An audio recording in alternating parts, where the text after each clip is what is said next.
Pete the Cat, Firefighter Pete. We are going on a class trip today, says Principal Nancy. She leads the class to a bright yellow bus. Everyone climbs on board. I wonder where we are going, says Pete. They're going to visit the fire hose today. The bus parks next to the bright red fire hose. Pete and his classmates are excited. The fire hose is huge. It's so big, it can hold 2 long red fire trucks and all of the firefighters' equipment. The firefighters show the kids around. They give everyone a turn to ring the old brass fire bell outside the fire hose. Then all the kids take turns sliding down the firefighter's pole. Whee! Callie yells as she glides down. The firefighters allow the kids to try on their gear. Firefighters wear a lot of equipment. First, Pete puts on the heavy black overalls. Then he steps into the tall black boots.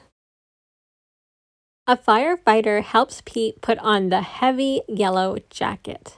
Finally, they place a hard black helmet on Pete's head. All this gear is very heavy. Pete can barely move.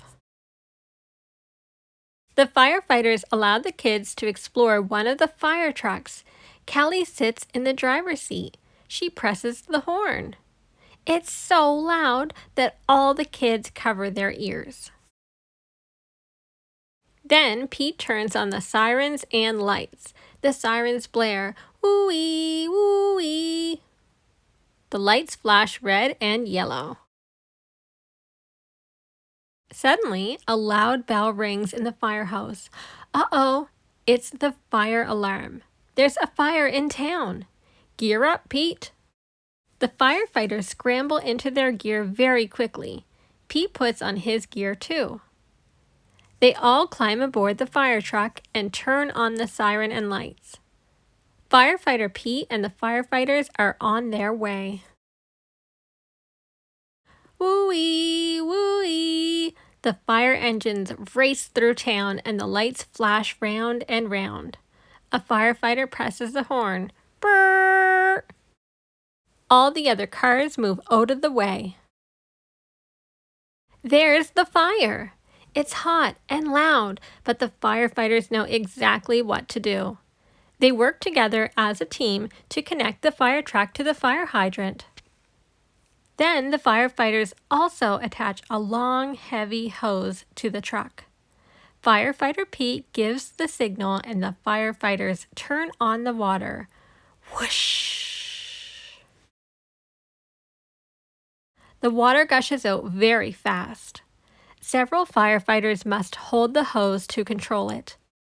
Pete helps direct the hose as they spray the fire with water. The fire is starting to go out. There is smoke everywhere. Suddenly, Pete hears yelling from the roof. Oh no, it's Grumpy Toad. He needs to be rescued. The firefighters raise a long ladder from the truck. Crank, crank, crank. The ladder goes up and up and up. Firefighter Pete and another firefighter help Grumpy Toad climb down the ladder carefully. Yay! The fire is out and everyone is safe. The firefighters drive back to the firehouse. They take off all their gear. They pat Pete on the back and say, "Good job, Pete." Firefighter Pete helped save the day.